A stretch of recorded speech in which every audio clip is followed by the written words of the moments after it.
Assalamualaikum warahmatullahi wabarakatuh. Perkenalkan, nama saya Tiara Monika, Prodi Pendidikan Bahasa Inggris dengan NIM 14327820320320 tahun ajaran 2020. Mata kuliah Pendidikan Pancasila, pengampu mata kuliah Bapak Muhammad Rusli. Di sini saya akan menyampaikan materi dengan judul Landasan Pendidikan Pancasila.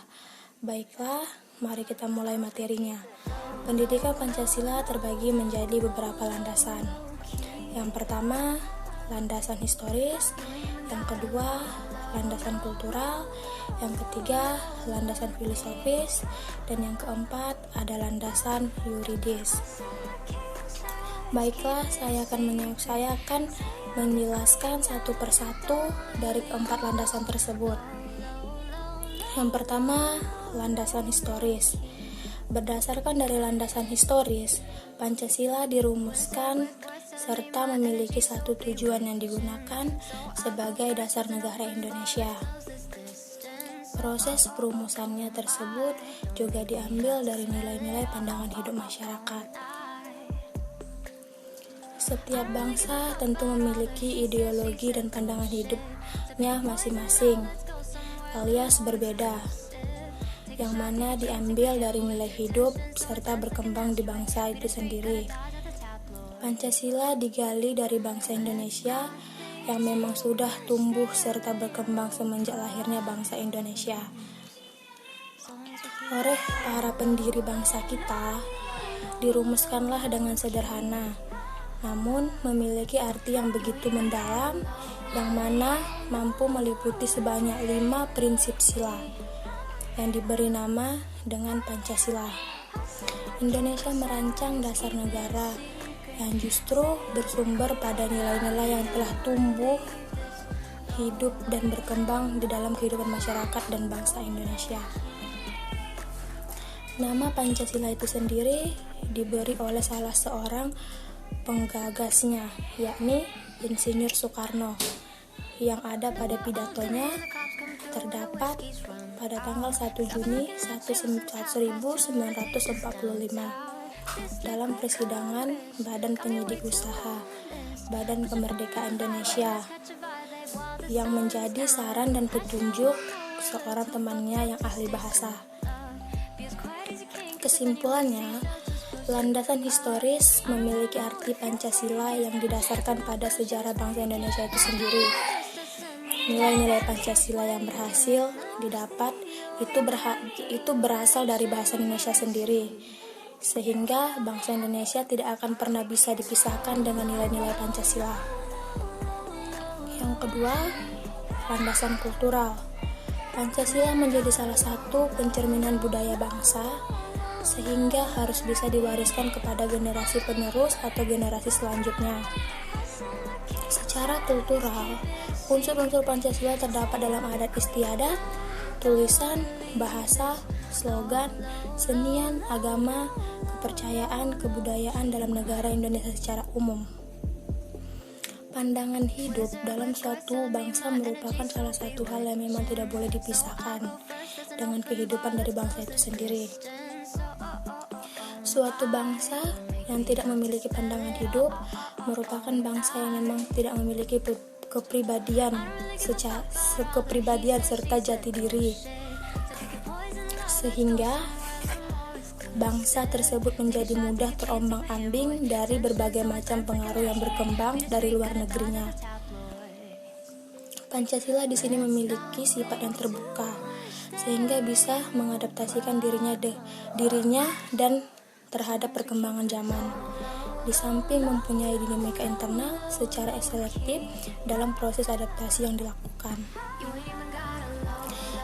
Dengan inilah generasi penerus bangsa mampu memperkaya nilai-nilai Pancasila sesuai dengan tingkat perkembangan dan tantangan zaman yang dihadapinya, terutama dalam meraih suatu bentuk keunggulan atau iptek tanpa harus kehilangan jati dirinya. Nilai-nilai kenegaraan dan nilai-nilai kemasyarakatan yang terkandung di dalam sila-sila Pancasila bukan hanya menjadi suatu hasil konseptual seseorang saja, melainkan menjadi suatu hasil karya yang besar milik bangsa Indonesia itu sendiri, yang diangkat dari nilai kultural yang dimiliki oleh bangsa Indonesia dengan melalui proses refleksi filosofis pada pendiri negara seperti Insinyur Soekarno, Muhammad Yamin, Muhammad Hatta, Sutomo, serta para tokoh pendiri negara lainnya. Maka dari itu, generasi penerus atau generasi selanjutnya, terutama dalam kalangan intelektual kampus, itu sudah seharusnya bisa mengalami serta mengkaji karya besar itu dalam upaya guna melestarikan secara dinamis, dalam arti untuk mengembangkan sesuai dengan tuntutan zaman. Kesimpulannya, landasan kultural adalah Pancasila yang didasarkan pada nilai-nilai budaya yang dimiliki oleh bangsa Indonesia itu sendiri. Maka dari itu, disinilah peran penting dalam generasi penerus bangsa, terutama pada kalangan intelektual kampus, beserta dengan seluruh lapisan masyarakat yang memang sudah seharusnya bisa mendalami secara dinamis dalam arti mengembangkan lebih dalam lagi di era yang sudah kian modern ini. 3. Landasan yuridis. Landasan yuridis ini merupakan landasan yang berdasarkan atas aturan yang dibuat setelah melalui perundingan dan permusyawarahan. Alinea keempat dalam pembukaan Undang-Undang Dasar 1945 yang menjadi landasan yuridis konstitusional, antara lain yang ada di dalamnya terdapat rumusan susunan sila-sila Pancasila sebagai dasar negara yang sah serta otentik sebagai berikut: 1. Ketuhanan Yang Maha Esa. 2. Kemanusiaan yang adil dan beradab. 3. Persatuan Indonesia. 4. Kerakyatan yang dipimpin oleh hikmat kebijaksanaan dalam permusyawaratan perwakilan. 5. Keadilan sosial bagi seluruh rakyat Indonesia. Batang tubuh Undang-Undang 1945 itu juga menjadi landasan yuridis konstitusional karena dasar negara yang ada pada pembukaan Undang-Undang 1945 dijabarkan menjadi lebih lanjut dan lebih terperinci pada pasal-pasal dan ayat-ayat yang ada di dalam batang tubuh Undang-Undang 1945 itu. Landasan yuridis perkuliahan pendidikan Pancasila yang ada di perguruan tinggi sudah diatur dalam Undang-Undang Nomor 2 Tahun 1999 tentang Sistem Pendidikan Nasional.